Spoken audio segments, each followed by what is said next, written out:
नमस्कार, सर्वांचे स्वागत आहे. प्रत्येक गृहिणीसाठी महत्त्वाच्या 40 स्मार्ट किचन टिप्स. नंबर 1.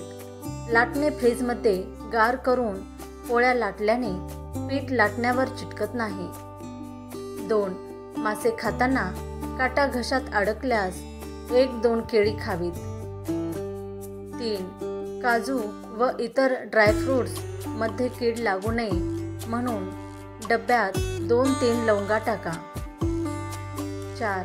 कारल्याची भाजी करताना त्याचा कडूपणा घालविण्यासाठी चिरलेल्या कारल्याच्या चकत्या काही वेळपर्यंत ताकात बुडवून ठेवाव्यात. 5. स्वयंपाक करताना जळलेली भांडी साफ करण्यासाठी त्यात अर्धा चमचा रांगोळी आणि अर्धा चमचा कोणतीही डिटर्जंट पावडर टाकून भांडी घासा, स्वच्छ होतील. 6. बागकाम वगैरे केल्यानंतर हात स्वच्छ व नरम राहावेत यासाठी चमचाभर गोड्या तेलात चमचाभर साखर मिसळून हातावर रगडा व नंतर पाण्याने धुवून टाका. 7. पोट बिघडलेले असते तेव्हा आल्याचा व लिंबाचा रस एकत्र करून थोडं मीठ कालवून घ्या, बरे वाटेल. 8. घरातील कोणताही पंखा स्वच्छ ठेवायचा असेल तर रॉकेलमध्ये कापडाची चिंदी बुडवून त्याने फॅन घासून पुसा.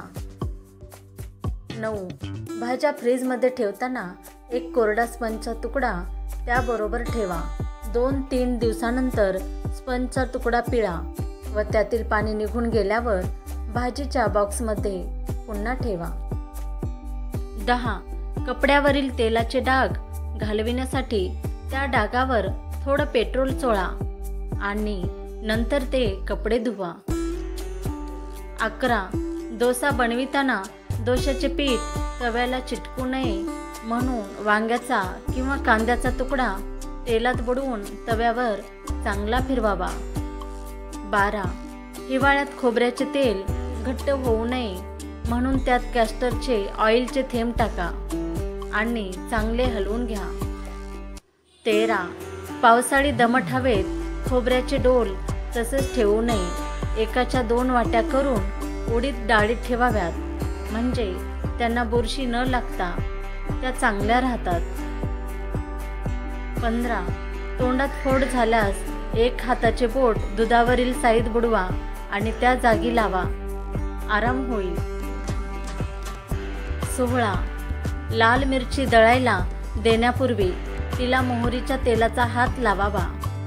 वर्षभर लाल रंग राहतो. वर्षभराचे तिखट, मसाला, हळद यांना कीड लागू नये म्हणून हिंग टाकून ठेवावा. 17. पुरण शिजवताना डाळीबरोबर 1 मूठभर तांदूळ घालावे म्हणजे पुरण चांगले घट्ट होते. 18. पुरणाची गुळाची, सांज्याची किंवा खव्याची पोळी करताना कणकेत किंचित सोडा घालावा, पोळ्या हलक्या होतात. 19. शिरा करताना रवा निम्मा भाजल्यानंतर ओल्या नारळाचा चव घालून पुन्हा भाजावा, नंतर नेहमीसारखा शिरा करावा, जास्त चवदार होतो. 20. पुरण शिजताना हरभऱ्याच्या डाळीतच चमचाभर तूर डाळ टाकली की पुरण चांगले शिजते व आमटीला कटही चांगला येतो. 21. मेथी न भिजवता मेथीचे लाडू करायचे असल्यास मेथी चांगली भाजून घेऊन पावडर तयार करून रव्याबरोबर लाडू करावेत.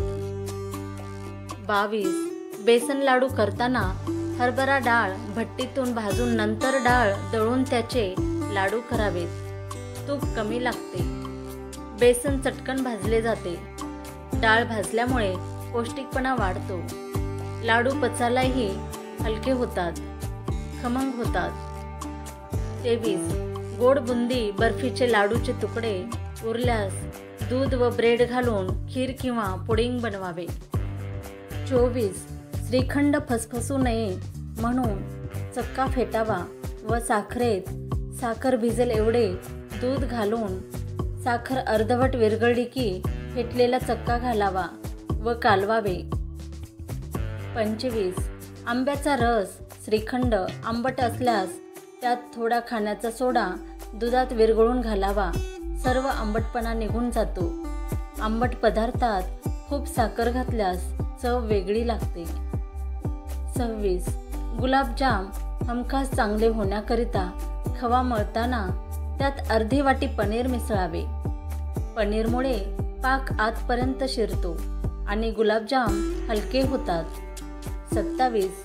मेदूवडे करताना वड्याचे पीठ पातळ झाल्यास त्यात बारीक रवा मिसळावा. वडे कुरकुरीत होतात. 28. कोणत्याही प्रकारची धिरडी करताना कांदा कापून घालण्याऐवजी किसून घालावा. त्यामुळे धिरडी छान व कुरकुरीत होतात. 29. ताक आंबट होऊ नये म्हणून त्यात भरपूर पाणी घालून ठेवावे. वाढायच्या वेळी वरचे पाणी ओतून द्यावे. ताक आंबट होत नाही. 30. छोले करण्यासाठी चणे रात्री भिजत घालण्यापूर्वी त्या पाण्यात सोडा घालण्याऐवजी 4-5 वेळा तुरटी फिरवावी.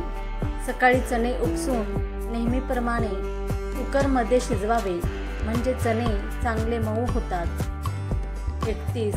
ताकाची कढी केल्यावर कधी कधी फाटल्यासारखी वाटते तेव्हा 15-20 शेंगदाण्याची मिक्सरमध्ये पेस्ट करून त्यात मिसळावी. नंतर कढी करावी. असे केल्यास कढी फाटत नाही. पहिली उकळी आल्यावर गॅस बंद करावा. 32. काही भाज्या चिरल्यानंतर हाताला काळे डाग पडतात व ते लवकर जात नाहीत. भाजी चिरण्यापूर्वी हाताला व्हिनेगर चोळावे. काम झाल्यावर कोमट पाण्याने हात धुवून टाकावे. 33. कोबी शिजवून खाण्यापेक्षा कच्चा खावा. कॅल्शियम भरपूर मिळते. कोबी किसून कोशिंबीर करावी. छान लागते. 34. इडल्या उरल्यावर कुस्करून त्याचा आपण नेहमी रव्याचा उपमा बनवतो त्याप्रमाणे उपमा बनवावा. चांगला लागतो. 35. डोसे कुरकुरीत हवे असतील तर तांदूळ व उडीद डाळ 4:1 या प्रमाणात घ्यावी.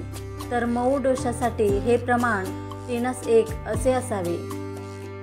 36. पुलाव, जिरा राईस किंवा मोकळा भात करायचा असल्यास कुकरमध्ये 1.5 पट पाणी घालून फक्त 2 शिट्ट्या कराव्यात. भात फडफडीत होतो. 37. एखादी भाजी किंवा उसळ करताना मसाले डायरेक्ट फोडणीत टाकल्याने चांगला स्वाद येतो, पण पुष्कळदा मसाले करपतात. म्हणून 1 चमचाभर तेलात मसाला घोळून मग ते फोडणीत घालावे. तर मसाले करपत नाहीत आणि त्याचा स्वादही पदार्थात उतरतो. 38. कोबीची भाजी उरली असल्यास तिला बेसन घालून परतून घ्या आणि गव्हाची कणिक मळून हे सारण स्टफ करा. गरमागरम स्टफ्ड पराठे बनवून चटणी किंवा सॉस बरोबर खा. 39. दररोज एकसारखी आमटी खाऊन कंटाळा आला असेल तर त्यात 5-6 पालकाची पाने बारीक चिरून घाला. आमटीला वेगळी चव येईल. 40. कच्चे बटाटे नेहमी हवेशीर जागेवर साठवले पाहिजे. प्लास्टिकच्या पिशवीत बटाटे ठेवू नये. या व्यतिरिक्त फ्रीजमध्येही बटाटे ठेवणं अयोग्य आहे. बटाट्यांना कांद्याबरोबर ठेवू नये. ते लवकर खराब होतात. धन्यवाद. श्री स्वामी समर्थ. तुम्हाला जर ही माहिती आवडली असेल तर लाईक आणि सबस्क्राईब करा.